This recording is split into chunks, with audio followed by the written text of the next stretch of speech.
Miss Millennial Philippines 2019 is brought to you by Potency, Mega Sound Smart Pro Videoke, Philippine Airlines, Efficacent Oil, Nescafe Creamy White, and Lola Remedios.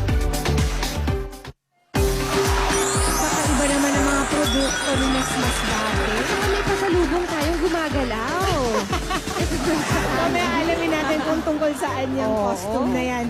24 provinces na ang ating napuntahan at nagpakita kung gaano kayaman ang Pilipinas sa magagandang tanawin at mga pagkaing talaga namang maipagmamalaki. Dito yan sa Miss Millennial Philippines. Uy, kailangan abangan ninyo yung mga iba pang probinsyang papasyalan. Kasama ang mga EV Dabarkads tomorrow. Yung sa inyong dalawa ni Riza. Kami ni Riza. At nung Sabado, si Alan Kay naman ang na-showcase natin. Si Madam Iloilo. At bukas, gusto ko makita kung paano ninyo inakyat ni Riza May. Yung kataas-taas na Correct. spider web na yon. Exciting yan. Sa mga susunod naman na araw, si Ruby ay pumunta sa Guimaras. Ikaw ay iikot mo kami sa Aklan. Yes. Si Paolo ay bumisita ng Cebu at si Ryan sa Benguet. Talagang around the Philippines tayo. Ang mga Dabarkads, thank you to all the provincial tourism organizations sa nag-aalaga sa amin. At sa paninigurong busog po kami. Ngayong araw naman sa Bicol Region ng ating escapade. Kasama si Miss Millennial Masbate 2019, Pamela Jones Cardino. Experience the fun at the rodeo capital of the Philippines with Miss Rodeo Masbate 2019. Pamela Jones Cardino, Miss Millennial Masbate 2019.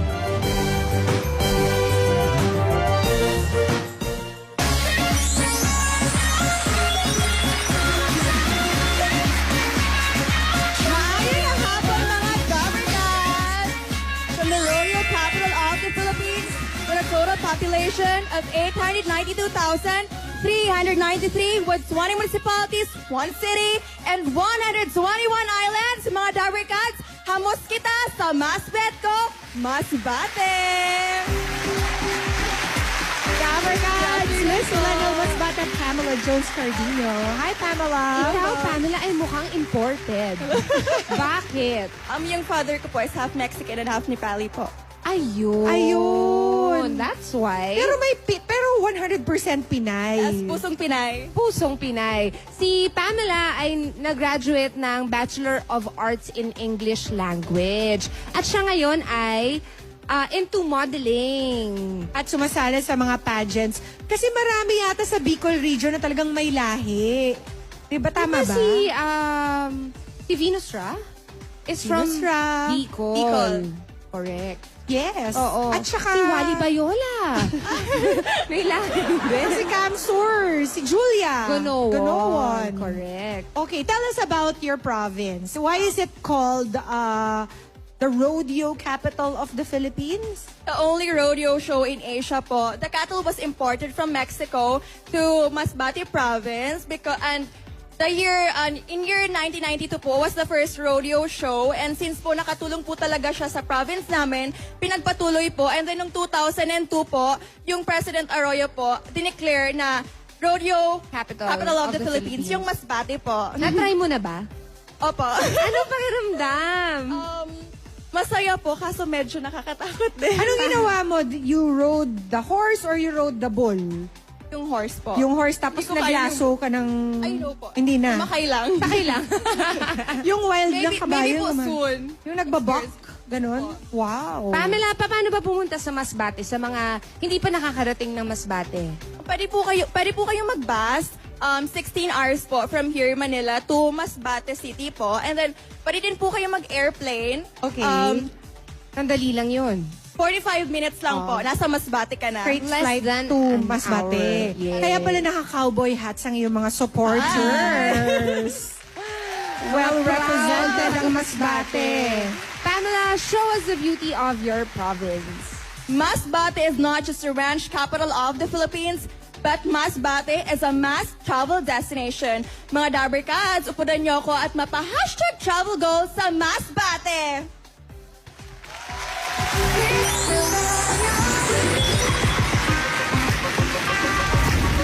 Masbate is a gateway to a thousand journey. Kaya naman, mayaman kami sa iba't ibang kultura at magagandang tanawin. Upudan niyo ako, Pasyaron, Libutan, capital of the Philippines. Amus kita sa Masbet ko, Masbate! Hi guys! Ngayon sa Baslay Island. Ang sarap maligo.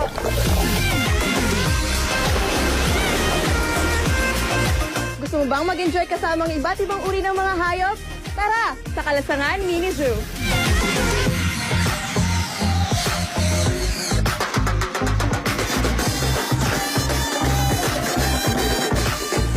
The Pai Bantigay is a folk dance created by Masbate's pride Lola Felisa. It is inspired by the movement of the seagull. We celebrate this festival every month of September.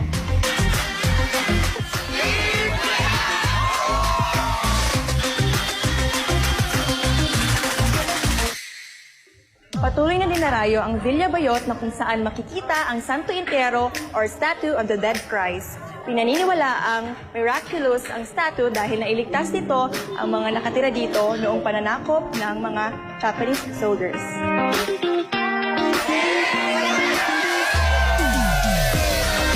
Hi mga Dabbercats! Andito tayo ngayon sa Lumawig River. Tinawag itong Lumawig dahil may haba itong 3.5 kilometers. Lumawig means mahaba in Masbate. Ang mga mangroves ay nagsisilbing tirahan sa iba't ibang uri ng isda at mga ibon. Excited na ako. Excited na ba kayo? Layan tayo.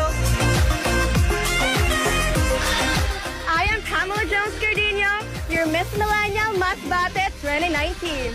From our scenic mountain views, pristine white sand beaches, and our rich culture, Masbate is a must place to go.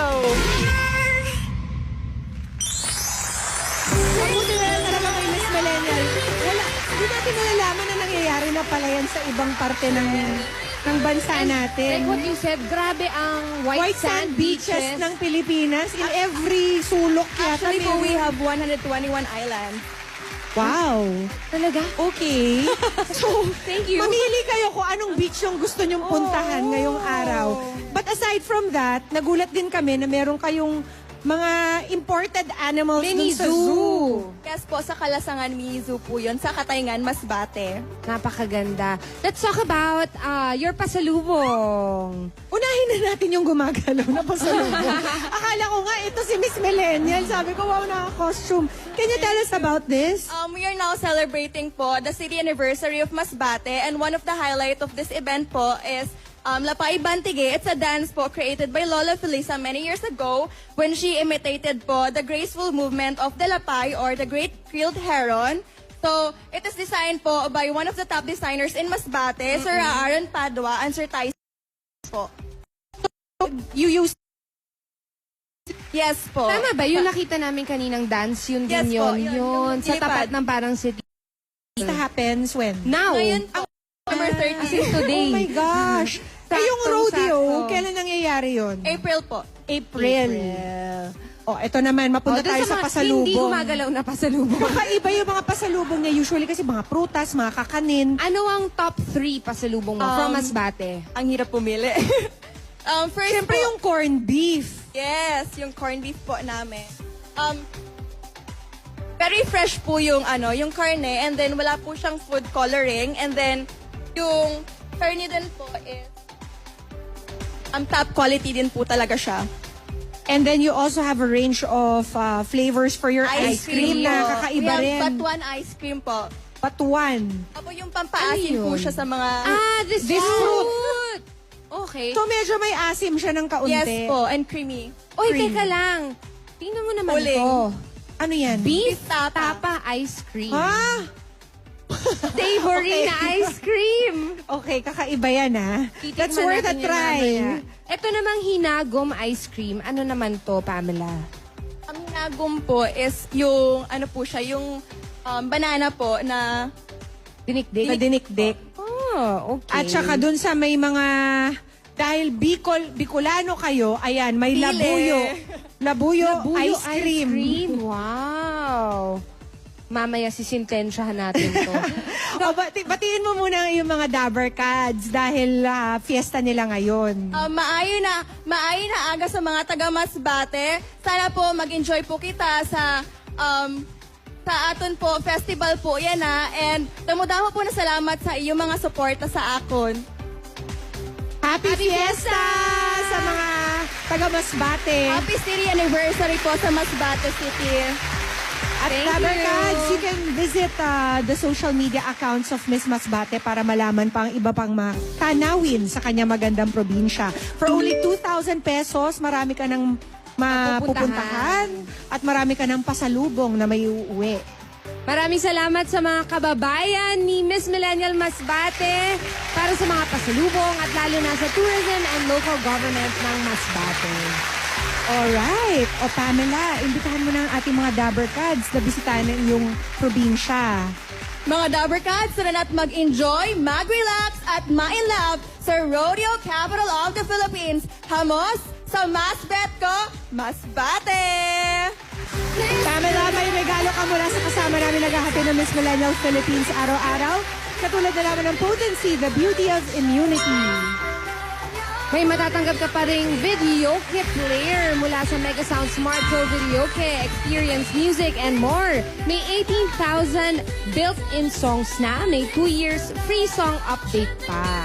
Ang Miss Millennial Philippines ay inihati din ng efficient oil, araw-arawin mo. Nescafe Creamy White, mas masarap ang buhay pag walang pait. Lola Remedios All-Natural Supplement. Pinoy. At ng Philippine Airlines, fly with Philippine Airlines, the heart of the Filipino. Maraming salamat din sa H&M Clothing. Thank you very much. Thank you po. Miss Millennial Masbate Pamela Jones Cardino. Let's go! Malate ng kaunti ang ating flower boy. Bukas, Rizal naman ang ating i-explore. Don't miss it. Kasama po si Miss Pauline Luna Soto at si Riza May Dizon. At dito lang yan sa Miss Millennial Philippines 2019. Thank you, Pamela. Sumugot naman tayo sa barangay sa One for All for One.